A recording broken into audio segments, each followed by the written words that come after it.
اعوذ باللہ من الشیطان الرجیم، بسم اللہ الرحمن الرحیم۔ السلام علیکم ناظرین اکرام، امید کرتا ہوں سب خیریت سے ہوں گے۔ ناظرین اکرام، طب نبوی اور روحانی علاج کے پلیٹ فارم سے خوابوں کی تعبیر کے متعلق ویڈیو سیریز کا آغاز کیا تھا۔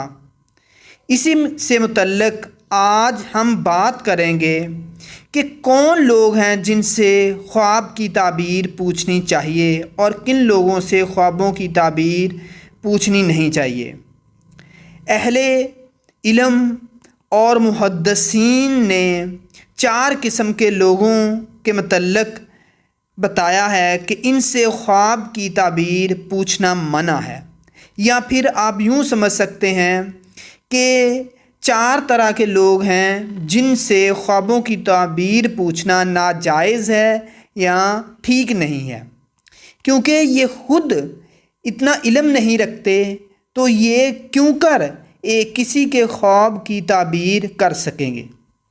دراصل جو معبر ہوتا ہے، جو خواب کی تعبیر کرنے والا ہوتا ہے، وہ شریعت کا پابند ہوتا ہے، وہ لوگوں کے مزاج کو جاننے والا ہوتا ہے، بڑی عقل اور سمجھ والا ہوتا ہے، شریعت محمدی کو جاننے والا ہوتا ہے، جو علم نجوم اور علم جعفر، علم اعداد کا ماہر ہوتا ہے۔ اس کے علاوہ علم تفسیر اور علم حدیث جاننے والا ہوتا ہے۔ اگر وہ حرص یا ہوس اپنے ذہن میں رکھے گا تو وہ کبھی بھی کسی خواب کی تعبیر نہیں کر سکے گا۔ تو ناظرین اکرام، میں آپ کو آج یہی بتانا چاہتا ہوں کہ وہ کون سے لوگ ہیں جن سے خواب کی تعبیر پوچھنا منع کیا گیا ہے۔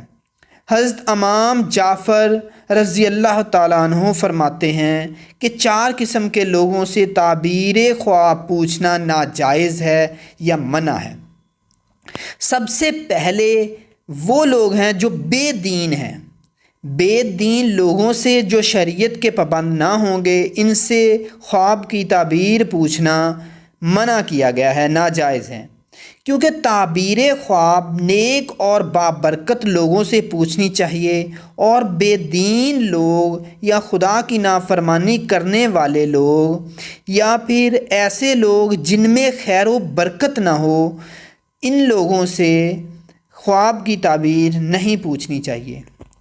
یہ لوگ دراصل بھٹکے ہوئے ہوتے ہیں اور شریعت پر عمل نہ کرنے کی وجہ سے ان میں اتنی صلاحیت ہی نہیں ہوتی یا اتنا وہ شعور ہی نہیں رکھتے کہ وہ کسی کے بارے میں کچھ بتا سکیں۔ اس کے بعد ناظرین کرام، حضرت امام جعفر رضی اللہ تعالی عنہ نے فرمایا کہ اس میں دوسرے نمبر پر عورتوں سے خواب کی تعبیر نہیں پوچھنی چاہیے۔ جیسا میں نے آپ کو پہلے بتایا، خواب کی تعبیر کرنے کے لیے بڑی عقل اور سمجھ درکار ہوتی ہے۔ اس کے علاوہ شریعت محمدی پر مکمل طور پر کاربند ہو اور علم تفسیر و علم حدیث کا عالم ہونا بھی ضروری ہے۔ عورتوں سے تعبیر اس لیے نہیں پوچھی جاتی کیونکہ عورتیں جو ہوتی ہیں وہ ناقص العقل ہوتی ہیں۔ خواب کی تعبیر کے لیے بڑی عقل اور سمجھ درکار ہے، اور یہ ظاہر ہے کہ عورتیں چونکہ ناقص العقل ہوتی ہیں، اس لیے شریعت محمدی میں 2 عورتوں کی گواہی ایک مرد کی گواہی کے قائم مقام رکھی گئی ہے۔ اس لیے بھی منع فرمایا گیا ہے کہ عورتوں سے تعبیر خواب نہ کروائی جائے۔ تیسرے نمبر پر جاہلوں سے خواب کی تعبیر نہیں پوچھنی چاہیے۔ جاہل مطلب ہے جو علم دینی سے بخوبی واقف نہ ہو، جو دنیاوی علوم سے بخوبی واقف نہ ہو۔ ہاں، یہ ہو سکتا ہے کہ وہ علم دینی رکھتا ہو، دنیاوی علم رکھتا ہو، اس کے پاس ہو، لیکن وہ اس پر عمل کرنے والا نہ ہو، وہ ان کے مطابق اپنی زندگی گزارنے والا نہ ہو، اس کے علاوہ وہ عقل و دانش میں ناقص ہو، تو ایسے لوگوں سے بھی تعبیر خواب نہیں کروانی چاہیے، اور معبر یعنی تعبیر کرنے والے کو کی جو کوالٹیز یا جو اس کی اہلیتیں بیان کی گئی ہیں اس میں سب سے پہلے یہی بتایا گیا ہے کہ وہ علم تفسیر اور حدیث کے علم کا عالم ہونا چاہیے۔ چوتھے نمبر پر ناظرین کرام، دشمنوں سے بھی خواب کی تعبیر نہیں پوچھنی چاہیے، کیونکہ دشمن بھی خیر و برکت سے خالی ہوتے ہیں، نیز ان سے یہ بھی اندیشہ ہوتا ہے کہ وہ خواب کی تعبیر بری بتا دیں گے، اور یہ ظاہر ہے کہ خواب کی تعبیر جیسی بتائی جائے گی ویسی ہی واقعہ ہو جاتی ہے۔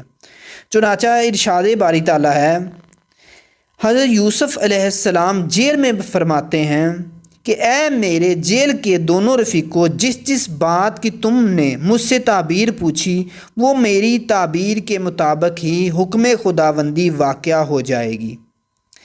اس لیے ارشاد ہوتا ہے کہ دشمنوں سے تعبیر خواب نہیں کروانی چاہیے، چونکہ دشمن جو ہوتے ہیں وہ حسد اور بغض ان کے دل میں ہوتا ہے، اور وہ نہیں چاہتے کہ وہ کسی کے لیے یا اپنے دشمن کے لیے کوئی بھلائی کی بات کریں، اور اگر وہ حسد اور بغض کی بنیاد پر کوئی ایسی تعبیر کر دیں جو کہ نقصان دہ اور انتہائی مشکل میں ڈالنے والی ہو تو اس خواب کی تعبیر ویسی ہی واقعہ ہو جاتی ہے۔